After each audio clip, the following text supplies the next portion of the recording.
4번, 5번, 6번은 우리를 위한 기도, 우리를 위한 청원이 있다고 말씀드렸죠. 그 세 번째로 오늘 보려고 합니다. 마태복음 6장 10절 한번 같이 한번 읽어볼게요. 같이 한번 다시 한번 읽겠습니다. 시작. 나라가 임하시오며 뜻이 하늘에서 이루어진 것 같이 땅에서도 이루어지이다. 우리가 지난주에 나라가 임하시오며 배웠고, 오늘은 뜻이 하늘에서 이루어진 것 같이 땅에서도 이루어지이다에 대해서 좀 나누고자 합니다. 지난 시간에 배웠던 나라가 임하시오며 우리가 이걸 잠깐 좀 한번 살펴보면, 하나님 당신의 나라가 임하게 하여 주옵소서, 오게 하여 주시옵소서라고 이렇게 말할 수 있습니다. 그리고 이거를 조금 더 풀어 쓴다면, 하나님, 저는 이미 하나님 나라의 백성이 되었습니다. 그래서 하나님 나라가 이제는 우리 가운데 여기 있습니다. 그러니 하나님, 이제는 내가 하나님의 통치와 다스림만을 받게 하여 주시옵소서라고 하는 기도였습니다. 기억나세요? 제가 그림을 보여줬어요. 사진을. 이 사진 혹시 기억나십니까, 여러분? 지난주에 본 거 기억나죠? 이게 어떤 사진입니까? 폭우에서 쓰러진 나무예요. 나무가 뿌리채 뽑힌 사진입니다. 여러분, 이 뿌리에서 뽑힌 나무, 제가 지난주에도 물었는데 살았습니까? 죽었습니까? 살았죠. 그럼 죽은 건 아닌가요? 조금씩 죽어가고 있죠. 그래서 살았지만 죽어가고 있는 나무다라고 말씀드렸습니다. 이 나무가 살려면 어떻게 해야 됩니까? 이 나무가 다시 살려면 어떻게 해야 되죠? 그렇죠. 다시 뿌리를 땅에다가 심어야 되겠죠. 이렇게 냅두면 결국은 이제 말라서 양분을 공급받지 못하고 갖고 있던 물과 수분이 다 떨어지고 양분이 떨어지면 이제 말라서 죽어버릴 것입니다. 이 그림을 놓고 뭐라고 했습니까? 이것이 바로 인간, 우리가 살아가는 이 세상 속에 있는 인간의 실제 존재, 실존이라고 여러분들께 말했습니다. 여러분, 우리는 예수를 믿음으로써 하나님의 통치를 받는 하나님 나라의 백성이 되었지만, 중요한 건 현재 지금 우리가 살아가고 있는 이 세상, 또 여러분 주변에 있는 세상 사람들은 지금 다 이 뿌리 뽑힌 나무와 같은 상태라는 거예요. 그래서 지금 세상은 죽어가고 있죠. 그리고 세상 사람들도 죽어가고 있고, 물론 우리도 육신으로 겉으로 볼 때는 죽어가고 있는 것처럼 보일지 모르지만, 우리는 이 뿌리 뽑힌 나무에서 이제 뿌리가 다시 심겨졌기 때문에, 어디에 심겨졌습니까? 하나님과의 관계, 예수님을 통해서 우리가 뿌리가 심겨졌죠. 그래서 골로새서 1장에 보면 뿌리에 박힌다라는 말씀이 있어요. 골로새서 2장에. 그래서 우리가 뿌리에 박힌 것처럼 굳건하게 되어서 우리가 성장해야 한다는 그 말씀이 골로새서에 있는데, 그 말씀의 의미가 이런 의미예요. 그러니까 뿌리가 뽑혀 있는데 이제는 뿌리가 바뀌었기 때문에 우리는 이제 온전히 살 수 있는 그러한 존재가 되었습니다. 그런데 우리가 살고 있는 이 세상은 여전히 이렇게 살아가고 있고, 이 세상은 점점 죽어가고 있습니다. 지구가 나이가 들어간다 그러죠. 언젠가는 종말이 옵니다. 다시 회복될 수 있는 기회가 있을까요? 없을까요? 완전히 다시 뿌리에 뽑혔듯이 이렇게 살아날 수 있는 기회는 없습니다. 성경은 마지막 계시록에 다 멸망한다라고 말하고 있기 때문에 그건 불가능합니다. 그래서 유일한 방법이 있다면 예수 안에 들어가면 됩니다. 그게 우리가 지난주에 나눴던 우리의 심중이에요. 오늘 우리가 함께 나눌 이 3청원, 이 3청원은, 세 번째 청원은 사실은 이 청원의 적용 부분이라고 볼 수 있어요. 하나님 나라가 임하시오며 뜻이 하늘에서 이루어진 것 같이 땅에서도 이루어지다라고 하는 말은 사실 이렇게 분리해서 굳이 얘기할 필요는 없습니다. 어떻게 보면 같이 연결한 부분일 수도 있어요. 그래서 김세훈 교수님, 지금은 미국에 있는 플러신학교에 있는, 예전에 송희신대학교에서 가르치기도 했는데, 이 김세훈 교수 같은 경우는 우리가 지금 배웠던 1청원이 뭐였습니까? 자, 하늘에 계신 우리 아버지여, 부른말이었죠. 이름이 거룩히 여김을 받으시오며, 이것이 1청원이었어요. 하나님의 이름이 높아지고 하나님의 존재의 거룩함을 위해서 우리가 거룩하게 된 존재가 되어서 이제는 하나님 나라가 임하는 것을 우리가 경험하게 되고, 그러한 경험한 사람들이 뜻이 하늘에서 이루어진 것 같이 땅에서도 이루어지다라고 하는 그러한 삶을 살아갈 수 있습니다라고 하는 그 청원을 연결해서 1청원부터 3청원까지를 묶어서 하나의 청원으로 하나님께 올리는 하나님 나라의 오심에 대한 기도로 한 기도를 올리는 것이 더 성경적이다라고 그분은 그렇게 주장을 해요.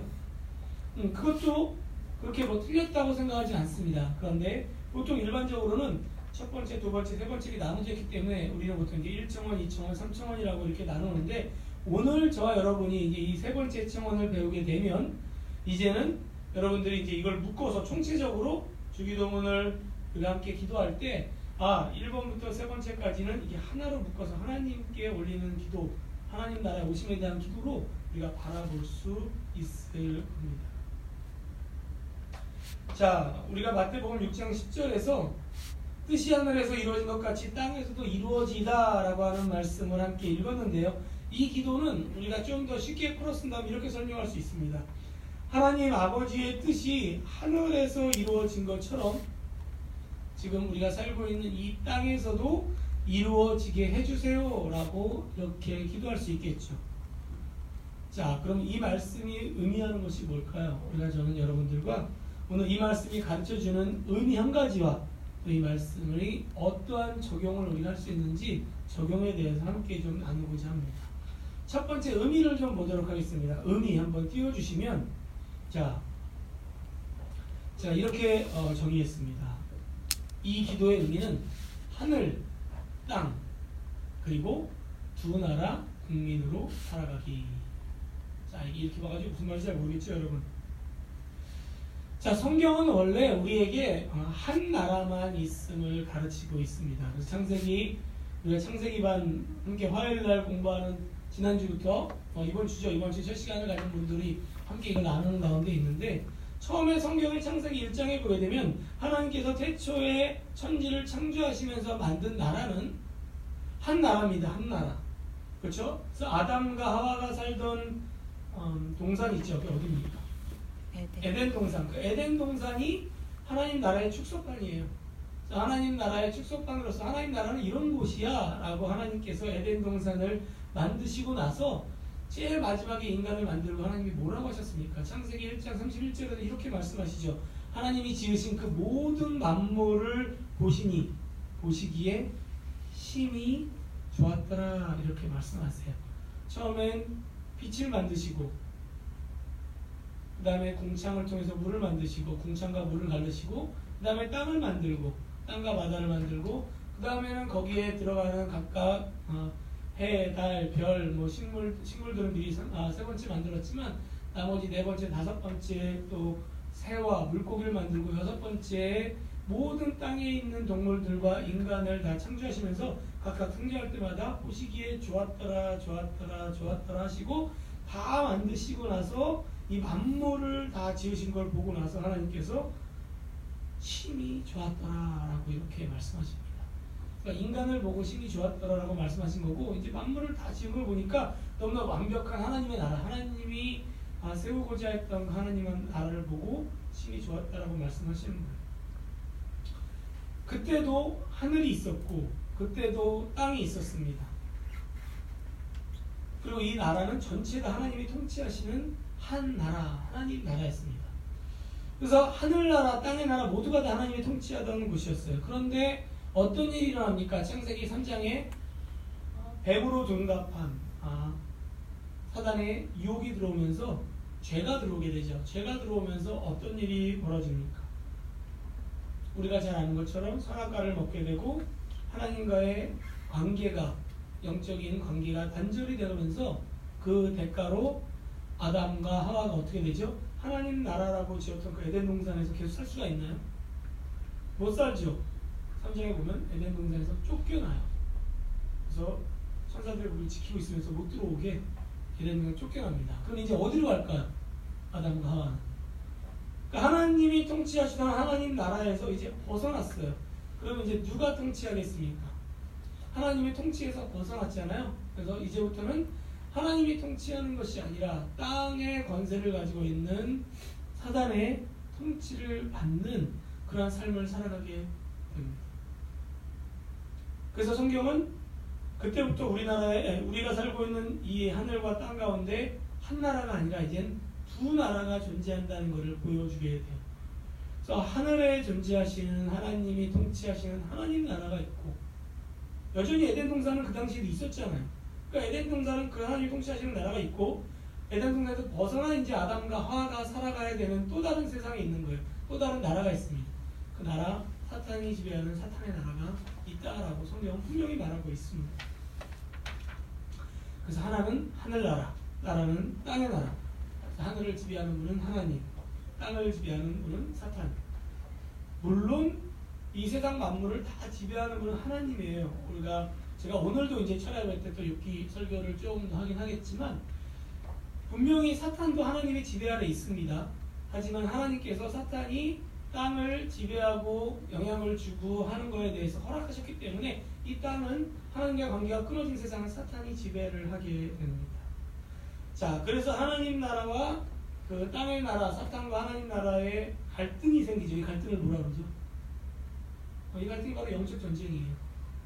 눈에 보이지 않는 영적 전쟁이 이 땅 가운데서는 계속 지금 일어나는 가운데 있습니다. 자, 그렇게 3장부터 시작되다가 나중에 요한계시록에 가게 되면 이제 성경의 마지막 부분에 가게 되면 마지막에 종말이 있다 그랬는데 결국은 모든 세상이 그렇게 쭉 가다가 다 늙고 죽음의 증상, 모든 양분이 다 끝나게 되면 이제 마지막 멸망이 되게 다 죽잖아요. 그 죽음이 오게 되는데 그때 되면 또 다른 나라가 발생이 된다라고 말합니다.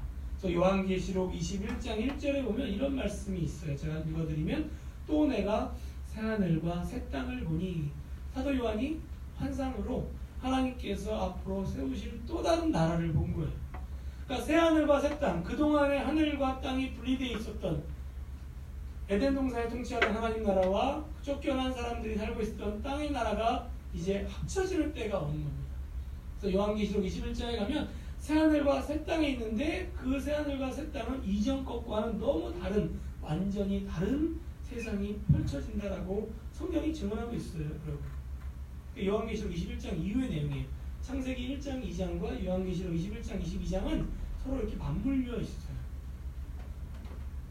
그리고는 에덴 동산보다 더 좋은 나라, 회복이 되지만 그냥 회복되는 정도가 아니라 더 완벽한 완성된 하나님 나라 탄생하는데 그 나라는 두 나라일까요? 한 나라일까요? 이제는 두 나라가 다시 하나의 나라로 바뀌는 거예요. 그래서 하나님이 온전하게 통치하는 나라로 바뀝니다. 그럼 하나님의 통치 가운데 있지 않았던 사단이 지배한 나라는 어떻게 될까요? 이제 최후의 심판을 받고 완전히 이제 끝이 나버리게 됩니다. 그래서 하나님이 통치하시는 하나님 나라가 새롭게 다시 등장한다라고 성경이 그렇게 말하고 있습니다. 그래서 이를 볼 때 우리는 성경이 말하고 있는 이 하나님 나라, 그리고 또 나라 하면 보통 어떻게 생각하죠? 나라가 존재하려면 뭐가 있어야 됩니까? 땅이 있어야 되잖아요. 영토가 있어야 되고, 그 다음에 누가 있어야 됩니까? 사람, 백성이 있어야 되고, 그 다음에 뭐가 있어야 되죠? 주권, 권리가 있어야죠. 우리가 어렸을 때 사회 시간에 배우는 건가요? 국사 시간에 배우나? 기억이 잘 안 나는데, 그렇죠. 나라의 조건에 있으면 영토, 국민, 백성. 주권, 이거 배운 적 있죠, 여러분? 그러니까 지금 그렇게 본다면 하나님의 나라의 개념은 자, 하늘이냐 땅이냐라는 이런 장소 문제를 얘기하는 것은 아니라는 거예요.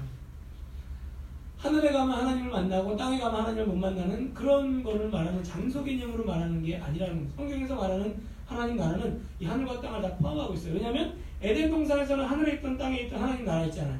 그리고 새하늘과 새 땅도 하늘에 있던 땅에 있던 하나님의 나라고, 단지 우리가 살고 있는 이 땅만 하나님 나라와 사단의 나라가 동시에 지금 공존하고 있는 가운데 있습니다. 자, 그래서 뜻이 하늘에서 이루어진 것 같이 땅에서도 이루어진다. 하늘이 나오고 땅이 등장하고 있는데 이것을 이러한 개념으로 우리가 본다면, 이것이 장소가 아니라 하나님이 통치하신다는 개념으로 본다면 어떤 말일까요? 이런 뜻입니다. 하늘에서 하나님의 통치와 다스림이 이루어지고 있는 것처럼, 하나님이 온전하게 다스리고 있는 것처럼 이 땅에서도 하나님의 통치와 다스림이 이루어지기를 기도합니다 라고 우리가 기도하는 그러한 기도라고 말할 수 있겠지. 자, 제가 여러분들에게 세 장의 사진을 좀 보여드리려고 하는데, 이 사진을 보게 되면 이 삼청원에 대한 부분을 조금 더 우리가 정리할 수가 있을 것 같아요. 여러분 이 그림을 한번 나중에 잘 기억을 해보시기 바랍니다. 자, 처음에 보면 어떤 그림이 있습니까? 맨 위에 제가 나무로 표현을 했는데 나무가 굉장히 너무 울창하고 너무 아름답죠. 너무 아름답죠. 자, 무엇을 연상하는 걸까? 처음에 하나님이 창조하셨던 하나님의 통치를 받는, 그렇죠? 에덴 동산과 같은 모습이 이런 모습이라는 것.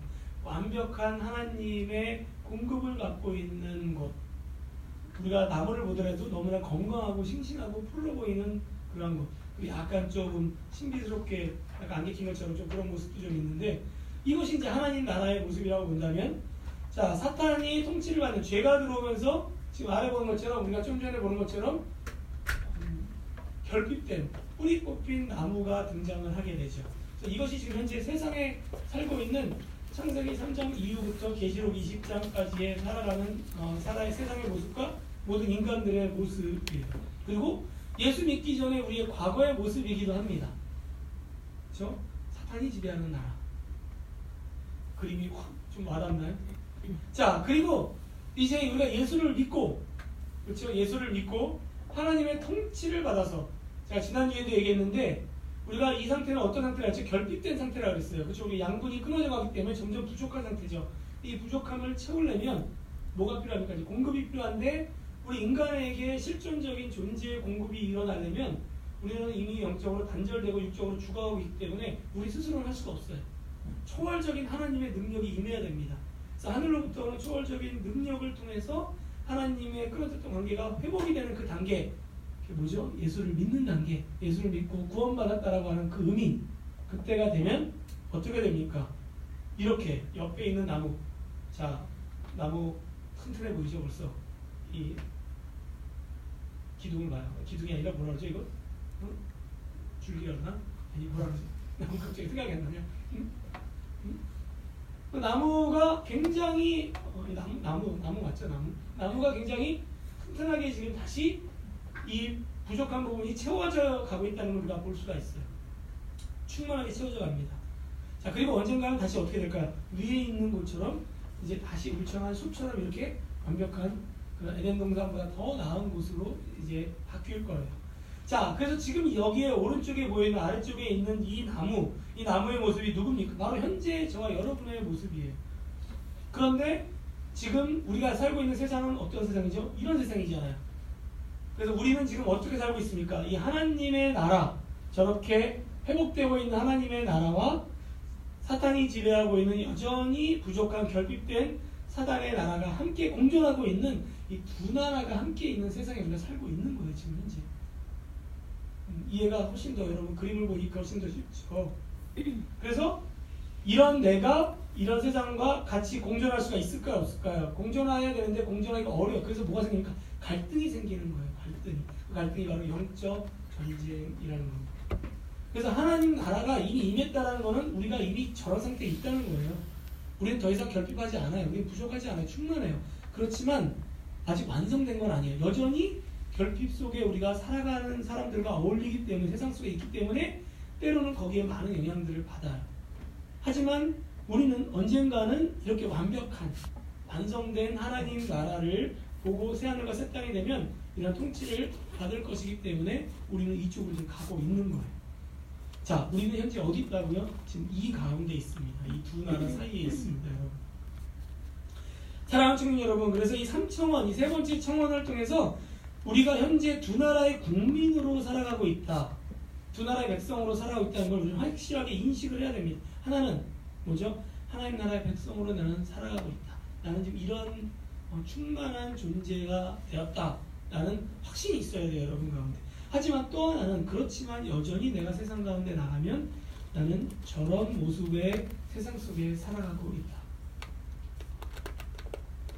그래서 여러분, 교회에 오면 우리가 예수를 믿는 사람들은 우리 마음 가운데 평강이 있다라고 얘기해요. 기쁨이 있다라고 얘기해요. 예배를 드리면 위로가 있고 회복이 있다라고 얘기합니다. 교회에 와가지고 함께 있는데 여러분 마음에 갈등이 막 생길까요? 뭐 건강하지 못한 교회에서는 그럴 수도 있겠죠. 그렇지 않아요. 교회 오면 마음이 편안합니다. 왜 그럴까요? 집에 왔기 때문에 그래요. 본향에 왔기 때문에. 뭡니까? 하나님의 나라, 아까 얘기했던 에덴 동산의 모델이 결국은 이 땅에서 뭐로 나타나죠? 교회로 나타나는 거예요. 그래서 우리가 저런 모습으로 있기 때문에 교회에 오면은 저런 사람들만 있잖아요. 에덴 동산까지는 아직 못 갔지만 그 전처럼 그렇게 완벽한 하나님 나라를 새하늘과 새 땅에 가지 못했지만 이런 나무들이 모여 있기 때문에 갈등이 없어요. 부족함이라고 못 느껴요. 그래서 조금 나무 가운데서 저렇게 튼실한 나무도 있고 약간 연약한 나무도 있고 여러 가지 나무가 있지만 다 뿌리가 박혀 있기 때문에 우리가 함께 있으면 굉장히 편안하고 갈등을 못 느낀다. 그런데 이런 우리가 세상 가운데 나가면 어떻게 될까요? 세상 가운데 나가면 다 결핍된 사람들만 있다고요. 여러분 두 눈이 멀쩡하게 우리가 떠 있는데 다 한 눈이 없는 애꾸눈만 있는 사람들 사이에 있으면 누가 병신처럼 취급을 할까요? 두 눈 멀쩡한 사람이 병신 되는 거예요. 너는 왜 눈이 두 개냐? 너 문제가 있다 라고 오히려 그 사람이 바보 취급받는 거예요. 그게 지금 우리의 살아가는 모습이에요. 똑같아요. 여기 있는 사람들 사이에 우리가 어울리면 너는 왜 이렇게 살아가? 너는 왜 달라? 이렇게 보이는 거라고. 왜냐면 우리는 결핍되어 있지 않거든요. 우리는 충만하거든요. 근데 이 사람들이 볼 때는 이상한 거거든요. 너는 뭔데? 그것이 바로 우리가 살아가는 모습이에요. 세상에 들어가면 갈등이 있어요. 부딪혀요. 나 교회에서는 괜찮았는데 왜 여기 나가면 자꾸 마음에 갈등이 있고 양심이 찔리고 왜 자꾸 어렵지? 그리고 이 안에 계속 있다 보면 마치 두 눈이 멀쩡한데 한 눈이 멀쩡한 것처럼 느껴지는 것처럼 내가 이렇게 살아야 되는 거 아니야? 라는 생각이 든다는 거예요. 오히려 이 사람에게 두 눈을 떠야 됩니다 라고 얘기를 해줘야 되는데 그렇지 못하다는 거죠. 그래서 영적 전쟁이 일어난다는 게 그러한 의미예요. 이해가 되십니까 여러분? 그래서 우리는 하나님 나라의 백성으로서 세상 속에서 사탄의 통치를 받지 않는 자로 우리는 살아가야 됩니다. 그러니까 우리가 여기 영향을 받는 것이 아니라 우리가 더 올바르게 살아가고 충만하기 때문에 우리가 영향을 줘야 되는 거예요. 그래서 뜻이 하늘에서 이루어진 것 같이 땅에서도 이루어지다라는 기도는 하나님과 사탄 가운데서 사탄의 지배 가운데서 하나님의 통치와 다스림만을 우리가 계속 받으며 살아가게 해주세요 라고 하는 기도예요. 여러분 너무나 좋은 기도 아닙니까? 늘 내 양분 가운데 있고 공급 가운데 있고 내가 지금 이런 모습을 있다는 걸 다시 한번 확인하는 기도가 바로 이 기도니까 얼마나 좋은 기도입니까? 그렇죠? 바라옵기는 매일매일 여러분들이 세상 속에 나갈 때마다 이러한 기도 올리면서 이렇게 충만함을 경험하며 살아갈 수 있는 은혜 청년 되기를 주님의 이름으로 축원합니다. 아멘. 아멘. 자, 그렇다면 우리가 적용을 좀 해야 될 것 같아요. 자, 이렇게 우리가 세 번째 청원의 의미가 이러한 의미구나 라는 걸 배웠으니 이제는 우리의 삶에서 구체적으로 우리가 어떻게 이걸 실천해야 될지 적용해야 될 겁니다. 그래서 하나님의 이 삼청원의 말씀의 적용은 이겁니다. 자, 하나님의 뜻이 있는데 그 뜻을 우리가 이 땅에서 이루며 살아가겠습니다 라고 하는 기도가 바로 이 세 번째 청원의 기도라는 거예요. 실천과 순종의 결단의 기도라 이렇게 말하는데, 자, 세 번째 청원이 우리가 결핍된 뿌리 뽑힌 나무에서 이제는 다시 뿌리 박힌 나무가 되어 풍성한 공급을 받는 충만해요. 우리는 양분이 넘쳐나요. 우리 손에 있는 막 가지에서 막 쭉쭉쭉 뻗어나갈 만큼 우리가 야곱에 축복하잖아요. 너는 이렇게 하잖아요. 그러니까 우리 안에 풍성한 가지가 뻗어나가듯이 우리가 계속해서 양분이 나가기 때문에 우리는 충만한 하나님 나라의 백성이 되었음을 우리가 알게 되었어요. 그래서 이 기도는 단순하게 하나님 내가 하나님의 통치를 주세요, 내가 이 나무가 되었다는 것을 잊지 않게 해주세요 라고 하는 기도에서 멈추면 안 된다는 거예요. 여기서 멈추면 안 되고 이건 소극적인 거고 이제 적극적으로 우리가 충만하니까 우리의 양분이 넘치니까 실천하는 기도로 나가야 한다는 겁니다. 한번 따라해 보시기 바랍니다. 제가 여러분들에게 한 가지 기도를 좀 말씀드리려고 하는데, 하나님 아버지 이제 하나님의 초월적인 능력으로 충만한 백성이 되었사오니 하나님의 뜻을 따라 순종하며 복종하게 해주세요. 이런 기도가 바로 세 번째 청원의 기도입니다. 하나님 아버지, 이제는 내가 하나님의 초월적인, 나의 힘이 아니라 하늘로부터 오는 초월적인 하나님의 능력, 예수 그리스도의 놀라운 능력으로 하나님의 백성이 되었사오니 하나님의 뜻을 따라 순종하면서 살아갈 수 있게 해주세요 라고 하는 것이 이 세 번째 기도입니다. 자, 이것이 기도의 적용. 그렇다면 하나님의 뜻을 우리가 알아야 되잖아요. 어떻게 하나님의 뜻을 알고 어떻게 순종하며 복종해야겠습니까? 성경을 가지고 한번 몇 가지 말씀을 찾아보기 원합니다. 여러분, 성경에 검색을 하게 되면 하나님의 뜻, 여러분들 다 하나님의 뜻을 알게 해달라는 기도 제목을 내놓는 분들이 있어요. 하나님의 뜻을 알고 싶습니다. 근데 여러분, 정말 하나님의 뜻을 우리가 알기가 너무 힘들까요? 알기 어려운 것도 있는데 성경은 하나님의 뜻을 우리가 알 수 있다라고 얘기를 해요. 그래서 하나님의 뜻이라는 단어를 가지고 검색을 하면 수십 개의 성경의 메시지가 찾을 수 있어요. 또 그런 비슷한 문맥을 찾으면 뭐 수백 개의 아마 성경의 구절들을 찾을 수가 있을 겁니다. 그 가운데 제가 좀 몇 가지를 여러분들하고 좀 나누기를 원합니다. 우리가 요한복음 7장인데요. 자, 여러분들 여기는 올리지 않았는데 여러분들 성경 한번 보세요. 요한복음 7장을 156페이지에 보게 되면 여러분들 앱이든 아니면 성경책이든 앞뒤 전후 문맥을 좀 살펴보기 위해서 하는 거니까 156페이지를 한번 펴보세요. 요한복음 7장의 17절을 보게 되면 그 앞에 16절에서 예수께서 대답하여 이르시되 내 교훈은 내 것이 아니요 나를 보내신 이의 것이라 라고 하면서 예수님이 하시는 말씀이 다 하나님으로부터 온 거다라고 하는 말씀을 하면서 17절에서 이렇게 이야기를 합니다. 우리 17절 한번 같이 한번 읽어볼게요. 시작. 사람이 하나님의 뜻을 행하려 하면 이 교훈이 하나님께로부터 왔는지 내가 스스로 말하는지 알리라. 자, 이게 무슨 말입니까, 여러분? 우리가 하나님의 뜻을 알려고 하면 알 수 있다는 겁니까? 없다는 겁니까? 이 말씀에 근거하면 알 수 있을 것 같아요? 없을 것 같아요? 하나님의 뜻을 여러분들이 하나님께 하나님 뜻 알려주세요 라고 이렇게 기도하면 알기 어려울 거예요. 왜냐면 여러분들 가운데 어떤 마음이 있어요? 우리 가운데 이런 마음이 있어요. 하나님의 뜻을 듣고 내가 할 수 있는 것이면 하고 못할 것이면 못하고 내가 좀 뭔가 취사선택을 하려고 하나님의 뜻을 좀 일단 좀 물어보고 나서 내가 결정해야지라는 마음이 우리 가운데 있다면 하나님의 뜻을 알기가 굉장히 어렵습니다. 그런데 여기 뭐라고 하죠? 사람이 하나님의 뜻을 행하려 하면 하나님의 뜻을 내가 행하려고 하면 이 교훈, 하나님의 말씀이 하나님께로부터 왔는지 아니면 내가 스스로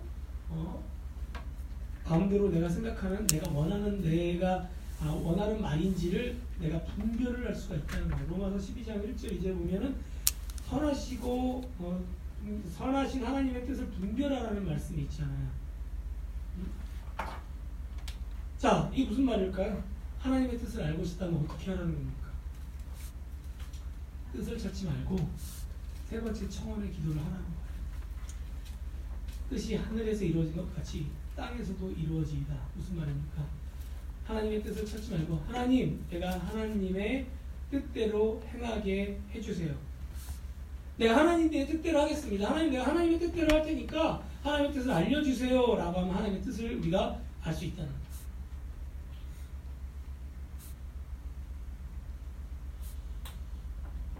그래서 사실 상당히 많은 부분들은 이미 우리가 알고 있고 또 우리가 모르는 거는 기도하면 하나님이 알려주신다라고 분명히 말합니다.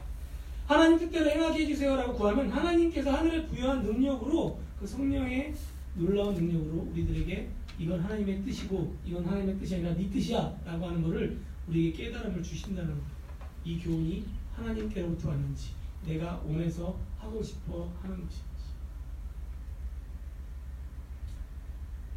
공감하세요, 여러분?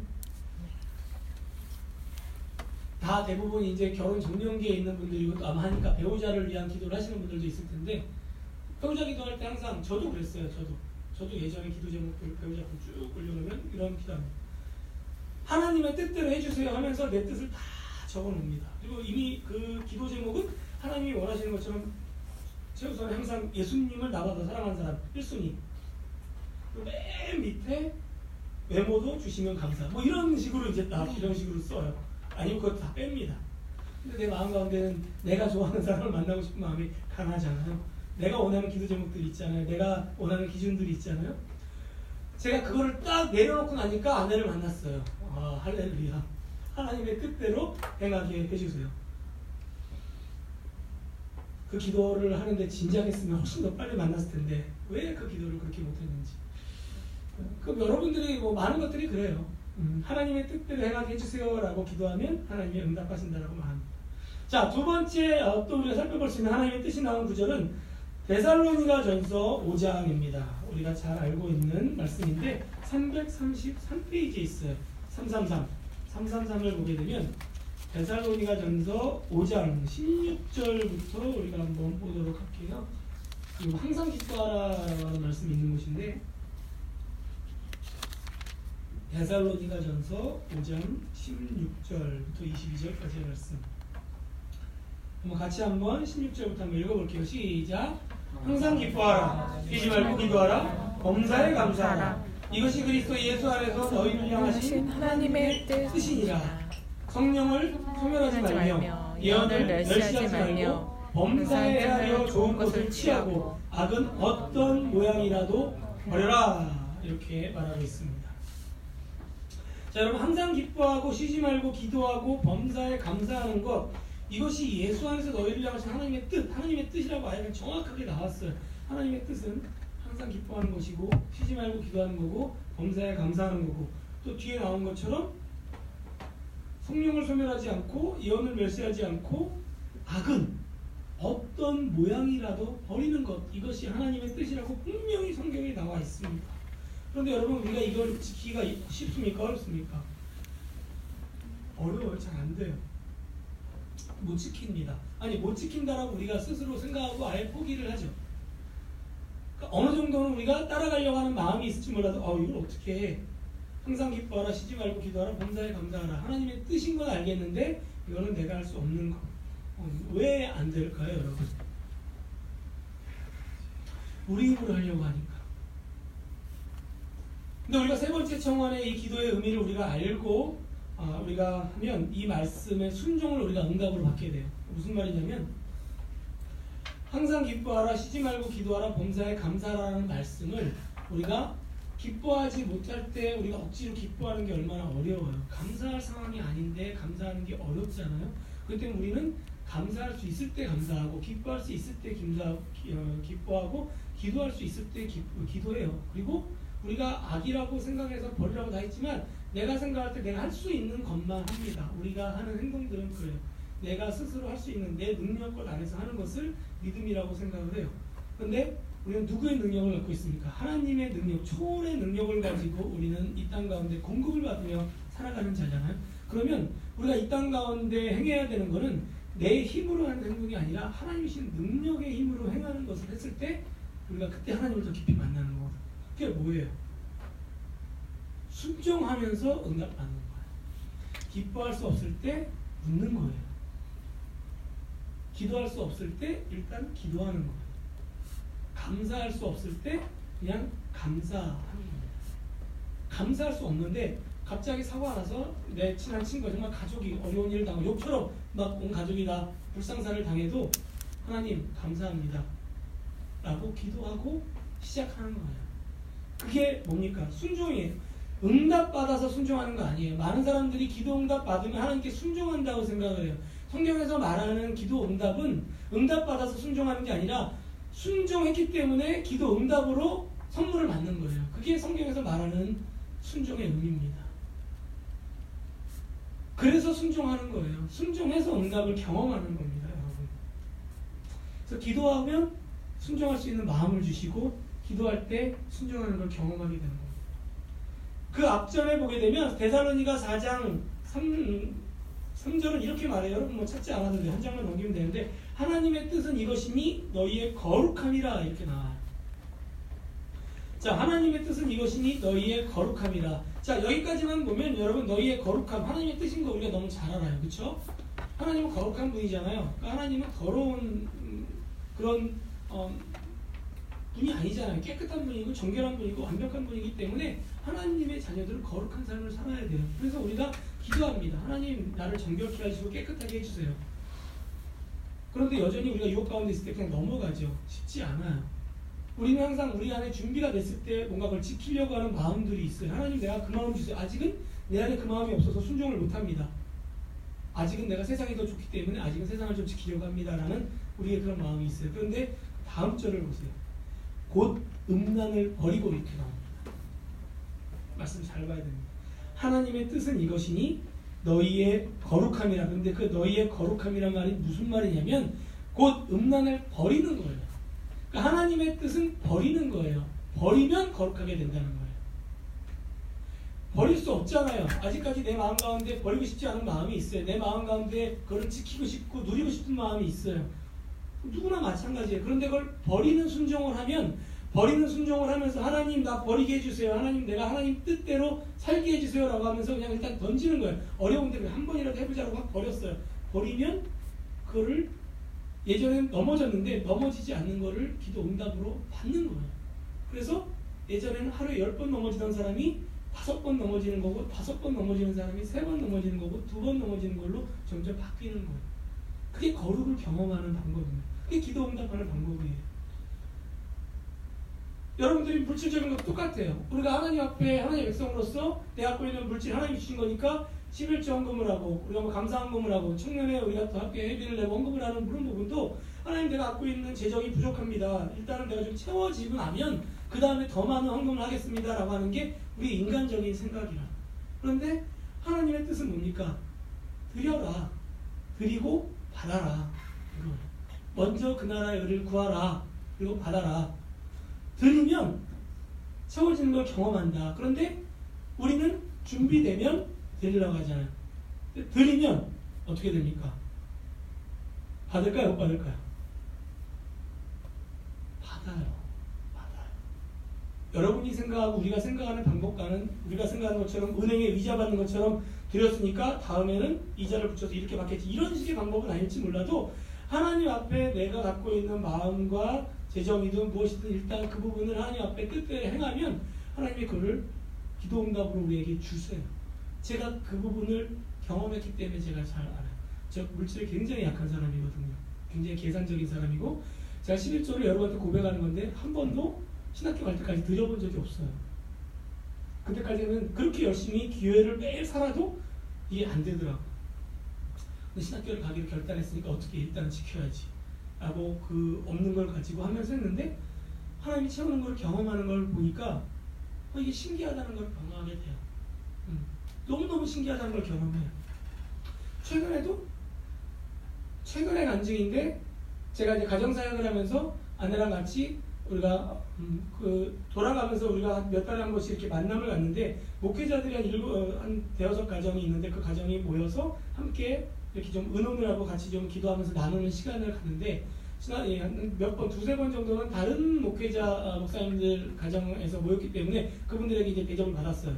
근데 그분들은 뭐 다 사업을 하시는 분도 있었고 또 사모님이 일을 하시는 분도 있어서 어쨌든 좀 많은 풍족하게 우리가 그런 받았는데 우리가 섬겨야 되겠는데 좀 부담이 되는 거예요. 어쨌든 이 가정들이 와가지고 좋은 걸 섬기고 싶은데 몇십만 원의 돈을 우리가 써야 되는 상황이 된 거예요. 그래서 좀 싼 거를 좀 드려야 되나 집에서 음식을 해야 되나 고민하고 있는데 그래도 하나님 앞에 드리는 마음으로 우리가 가장 좋은 데 가서 좀 맛있는 여기 호수 삼계탕 집에 가서 삼계탕을 드리자 했는데 몇 명 안 오시겠지 이제 다 온 거야. 애까지 데리고 15명이 온 거야. 너무 이거 어떡하냐. 그래서 어떻게 해요? 기쁨으로 드렸으니까 다들 걱정하는 거야. 우리 난 이제 부목사는 저 혼자 했거든요. 부김자한테 괜찮으시겠어요? 하나님이 채우시겠죠. 근데 너무 신기한 방법으로 하나님의 응답을 받았어요. 그게 뭐 물질이 되든 무엇이 되든 우리 마음 가운데 평강이 있고 하나 주신다는 걸 경험하게 됐어요. 너무 신기하다. 재밌다. 저 어떻게 막 돈 내라 뭐 이런 얘기 안 하는 사람인데 왜 이런 얘기를 하냐면 그게 우리의 믿음의 가장 연약한 부분이기 때문에 그래요. 순종할 때 기도 응답을 받는다고 말합니다. 죄 안 짓게 해주세요. 우리가 이런 기도 많이 해요. 그렇죠 여러분? 죄 안 짓게 해주세요. 기도 여러분 2시간 기도하면 여러분 죄를 안 지을 확률이 몇 프로나 될까요? 뭐 안 하는 것보다 올라는 가겠죠. 죄 안 짓게 해주세요 라는 기도에서 멈추면 우리는 응답을 받을 가능성이 별로 없습니다. 자, 죄 안 짓게요 라고 기도를 하면 하나님께서 우리의 기도를 바꿔주시겠죠. 어떻게? 그럼 일단 죄를 짓지 말아라 라고 얘기를 합니다. 음란을 버리겠습니다 라고 우리가 기도하는 거랑 음란을 버리겠습니다 라고 버리는 거랑은 달라요. 기도하면 순종하라는 겁니다. 기도하는 가운데 순종하는 마음 주면 그 자리에서 즉시 행동하는 거예요. 그러면 최소한 그 한 번을 가지고 기도 응답을 경험하게 되고 한 번에 체험을 하게 되면 2번, 3번, 4번이 가능하게 되는 거예요. 저도 이렇게 기도를 많이 안 하는 사람인데 우리 담임 목사님이 제가 기도가 약하대요. 그래서 기도하는 일을 무지하게 이 교회에서 많이 시켜요. 그래서 뭐 이웃 초청치도 기도부. 제가 청년 수련회 갈 때도 지금 여기 와서 고백하는데 담임 목사님이 금식으로 기도하면서 밥을 먹지 말고 설교를 하라는 거예요. 그래서 제가 주님 3일 동안 밥을 안 먹고 어떻게 내가 할 수 있을까? 첫날을 안 먹었어요. 어지러워서 저는 밤에 야식을 먹었습니다. 도저히 이러다 기도하다 쓰러질 것 같아서. 그리고 그 다음날 점심을 좀 먹고 저녁을 또 이제 안 먹고. 근데 제가 그런 체험들을 하고 나니까 이제 좀 이게 참 하나님 주시는 응답이 있구나. 기도하는 시간들이 좀 제가 기도의 재미를 느껴가 있는데, 그래서 하나님이 기도 가운데 제 설교를 많이 바꾸는 거를 요즘 많이 경험하게 돼요. 되게 감사한 저한테 큰 체험이죠. 그러니까 저도 성장하래요, 여러분. 이 앞에 서 있는 목사도 여러분보다 그렇게 잘난 게 없습니다. 저도 같이 성장하면서 여러분들이 성장하기를 같이 기도하는 겁니다. 결정적인 우리의 이 기도라고 하는 기도 응답의 모습, 이 제3청원의 모습은 예수님의 기도에서 나타납니다. 이 말씀을 좀 함께 나누고 좀 오늘 마무리하려고 하는데, 마태복음 26장에 가보기를 바랍니다. 마태복음 26장의 46페이지에 가면 겟세마네 동산에서 예수님께서 십자가에 달리시기 바로 그 전날 하나님께 기도하는 모습이 등장을 합니다. 마태복음 26장의 39절 있는 곳을 한번 보세요, 여러분. 성경에는 예비당 펴보세요. 거기 한번 이렇게 쭉 보려고 그러는데, 예수님께서 이제 마지막으로 잡히시기 전에 이제 기도하는 장면이에요. 겟세마네에서 이제 기도를 하는데 39절에서 이러한 기도를 합니다. 한번 같이 한번 읽어볼게요. 조금 나아가사 시작. 조금 나아가사 얼굴을 땅에 대시고 엎드려 기도하여 이르시되, 내 아버지여 만일 할만하시거든 이 잔을 내게서 지나가게 하옵소서. 그러나 이 나의 원대로 마시옵고 아버지의 원대로 하옵소서 하시고, 이렇게 말합니다. 여러분 너무나 유명한 구절이에요, 그렇죠? 자, 지금 예수님께서 기도하는 겁니다. 땅에 얼굴을 땅에 대고, 그러니까 완전히 바닥에 얼굴을 딱 쳐박고 정말 땅에 대고 이제 기도하는 겁니다. 아버지여, 만일 할만하거든 이 잔을 내게서 지나가게 하옵소서. 이 잔이 뭘까요? 십자가의 죽음을 말하는 거예요. 예수님께서는 하나님의 아들이니까 신성의 모습이 있었기 때문에 이제 알았어요. 아버지가 하나님께서 나에게 원하시는 거는 내가 십자가에서 달려 죽는 거구나. 근데 십자가에 달려서 그냥 육신이 죽는 것도 힘든 거지만 이제 하나님과의 영적인 관계의 끊어짐을 경험해야 되거든요. 그게 너무너무 예수님이 하기 싫은 거예요. 하나님의 뜻을 몰랐을까요? 알았을까요? 하나님의 뜻이 무엇인지는 분명히 예수님이 알고 있었습니다. 하나님의 뜻을 아니까 이 땅에 오신 거잖아요. 이 땅에 오셔서 고난을 받았잖아요. 그리고 이제 십자가에 바로 가기 전날이에요. 근데 인간의 육신을 가지고 있기 때문에 갈등이 일어나는 거예요. 왜? 세상에서는 아까 본 것처럼 영적 경쟁이잖아요. 하나님의 모습과 세상 가운데 있는 데서 갈등이 일어나는 거예요. 자기 마음에 이제 갈등이 일어나는, 이 갈등을 우리에게 보여주는 겁니다. 그래서 만일 할만하시거든, 정말 하나님 그래도 이거를 좀 피할 수 있으면 이 잔을 좀 내게서 지나가게 하면 안 됩니까? 라고 물어요. 그런데 그럼에도 불구하고 그 뒤에 뭐라고 하죠? 그러나 내가 원하는 대로 하지 말고, 내가 원하는 대로 하지 마시고 아버지가 원하는 대로 하세요. 하옵소서. 나를 그렇게 이끌어주세요. 내가 그렇게 행동하도록 이끌어주세요. 그렇게 행동을 하겠습니다. 라고 지금 말합니다. 근데 한 번 기도했는데 이걸로 뭔가 마음의 갈등이 안 풀렸어요. 그래서 42절로 가면 두 번째 기도하는 장면이 나옵니다. 42절 한번 같이 읽겠습니다. 시작. 다시 두 번째 나아가 기도하여 이르시되, 내 아버지여, 만일 내가 마시지 않고는 이 잔이 내게서 지나갈 수 없거든 아버지의 원대로 되기를 원하나이다. 자, 첫 번째 기도와 두 번째 기도가 비슷한데 조금 달라요. 그렇죠? 뭐가 다릅니까? 첫 번째는 아버지여 할만하시거든 내게서 좀 피하게 해주세요 라고 이렇게 말하잖아요. 그러니까 그때는 좀 갈등이 좀 심했어요. 그래서 하나님 좀 안 했으면 좋겠는데, 안 했으면 좋겠다는 마음을 이렇게 비췄어요. 피하게 해주세요. 가능하면 좀 피하게 해주세요. 근데 정 안 되면 하겠습니다. 좀 이런 소극적으로 나갔습니다. 근데 두 번째를 보면은 내가 이걸 마시지 않고는 이 잔이 내게서 지나갈 수 없거든. 이제는 조금 태도가 좀 바뀌었죠. 이거를 내가 반드시 마셔야만 된다면, 내가 이거를 겪어야만 된다면, 내가 지나가야만 하는 거라면 아버지 원대로 되기를 원하나이다 라고 이렇게 기도하면서 자기 마음 가운데 조금 이제 갈등이 조금씩 좀 한쪽이 좀 변하고 있는 모습이 느껴지세요, 여러분? 그리고는 이제 세 번째 마지막 기도가 44절. 이걸로 완전히 회복이 안 된 거예요. 이걸로 완전히 평강이 오지 않는 거예요. 그래서 기도는 여러분 평강이 올 때까지 해야 됩니다. 그런데 이렇게 이야기를 하십니다. 44절부터 46절까지 한번 읽어볼게요. 시작. 또 그들을 두시고 나아가 세 번째 같은 말씀으로 기도하신 후 이에 제자들에게 오사 이르시되 이제는 자고 쉬라. 보라 때가 가까이 왔으니 인자가 죄인의 손에 팔리느니라. 일어나라 함께 가자. 보라 나를 파는 자가 가까이 왔느니라. 자, 예수님의 모습을 보기 바랍니다. 세 번째는 예수님이 어떻게 기도했는지 정확히 나오진 않았지만 같은 말씀으로 기도했다라고 말해요. 그러니까 예수님이 지금 두 번째 기도처럼 이렇게 기도하시긴 한 것 같아요. 그런데 세 번째는 조금 더 이때보다는 훨씬 더 마음의 평강을 가지고 이제 하나님의 뜻에 좀 확신을 가지고 담대하게 기도하고 있음을 우리는 뒤에를 보면 알 수 있습니다. 왜 알 수 있죠? 딱 기도가 끝났어요. 이제 마음의 평강이 왔습니다. 하나님의 뜻을 알았습니다. 자기가 어떻게 해야 되는지 결정했습니다. 그리고 망설이지 않아요. 제자들에게 오사 이르시되 이제는 자고 쉬라. 때가 왔다. 내가 이제 죄인의 손에 팔릴 때가 왔다 하면서 뭐라고 합니까? 46절 보세요. 일어나라 함께 가자. 보라 나를 파는 자가 가까이 왔느니라. 죽으러 가는 건데 자 가자 나 이제 죽으러 간다 라고 이제 자기 스스로 적극적으로 나아가는 거예요. 여러분 이게 기도가 하나님을 바꾸시는 방법이에요.